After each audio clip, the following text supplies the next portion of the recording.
Loh, kenapa? Kenapa lo?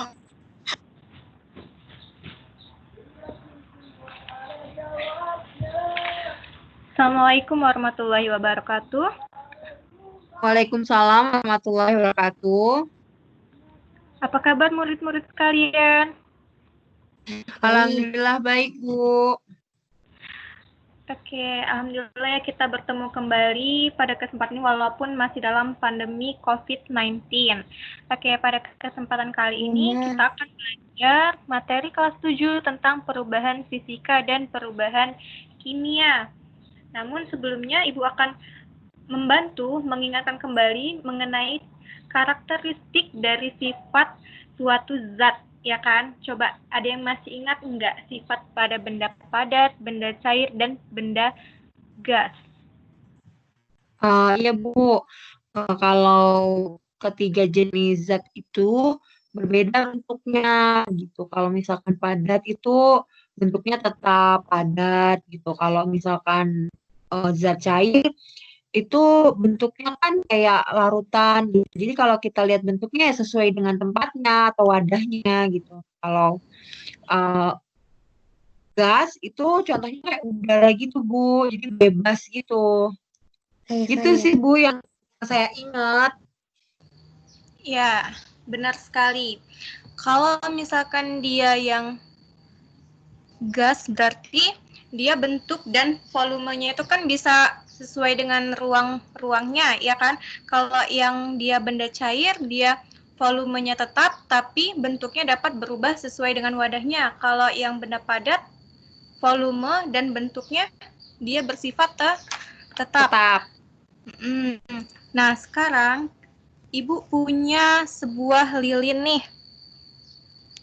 Sebuah lilin yang apabila dia dibakar lama-kelamaan meleleh dan bakalan habis lilinnya. Kemudian yang kedua, ada sebuah apel. Apel tersebut nanti kita belah menjadi beberapa bagian. Kemudian jika kita meletakkan bongkah-bongkahan es ini ke dalam gelas yang berisi air. Nah, kira-kira apel yang tadi kita potong dan bongkahan es yang telah kita masukkan ke dalam gelas yang berisi air, ketika kita diamkan selama 5 atau sampai 6 jam, kira-kira apa yang terjadi?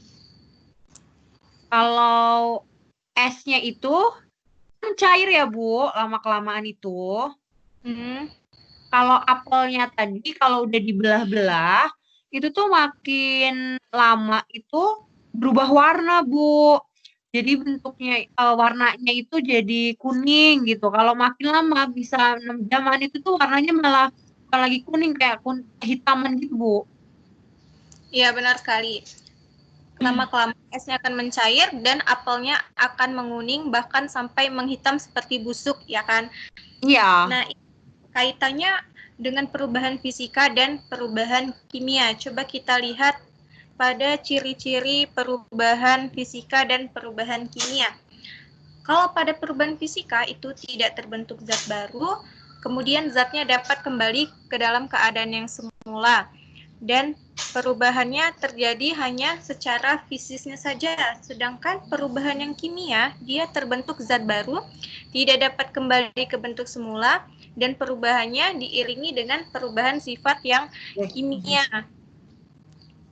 Kecepatan tidak Ibu menjelaskannya?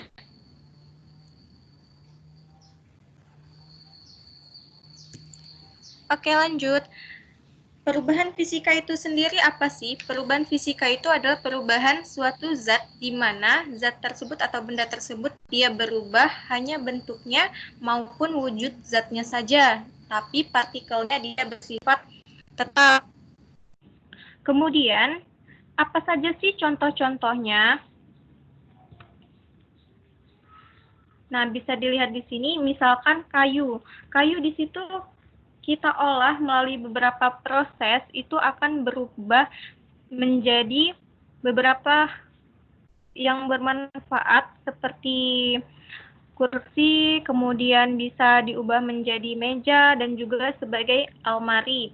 Kenapa demikian? Karena perubahan fisika itu hanya terjadi pada perubahan bentuk, sedangkan partikel kayu itu sendiri tetap sama, walaupun bentuknya sudah berbeda. Oke, lanjut ya. Namun, contoh lainnya apa lagi? Bisa kita lihat di sini, misalkan biji kopi yang kita proses melalui penumbukan ataupun penggilingan yang menjadi bubuk kopi. Mengapa bubuk kopi itu dikatakan dia hanya terjadi perubahan fisikanya saja, tidak mengalami perubahan kimia? Hal itu terjadi karena kopinya itu dia tidak mengalami perubahan rasanya. Oke, sampai sini paham ya?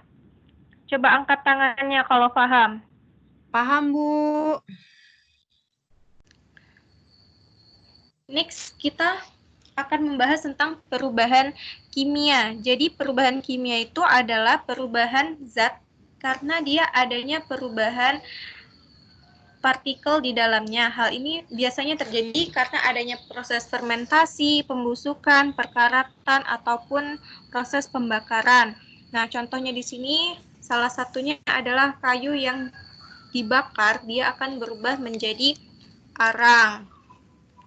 Di sini kayu dia berubah menjadi zat baru yaitu arang. Oke, sampai sini paham ya? Coba angkat tangannya jika paham. Paham, Bu. Oke, paham. Nah, jadi permasalahan yang di awal tadi itu kan ada lilin yang dibakar, kemudian ada apel yang dibelah, kemudian ada bongkahan es. Itu kira-kira masuk ke dalam perubahan fisika yang mana dan perubahan kimia yang mana?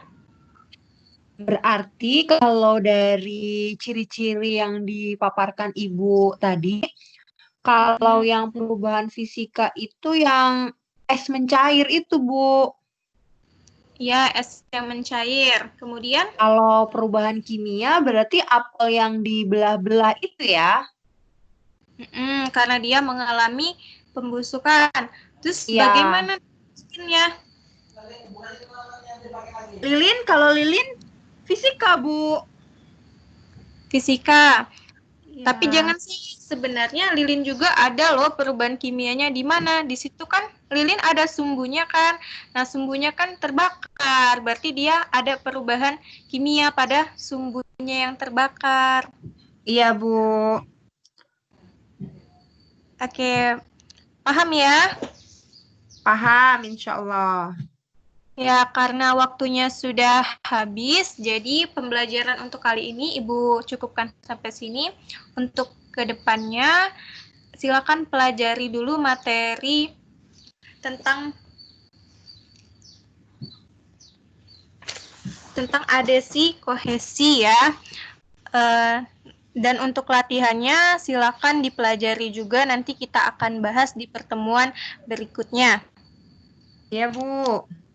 Ya, Ibu minta maaf apabila terjadi banyak salah pemaparan ataupun kesalahan dalam pengucapan. Ibu akhiri, wabillahi taufiq wal hidayah. Wassalamualaikum warahmatullahi wabarakatuh.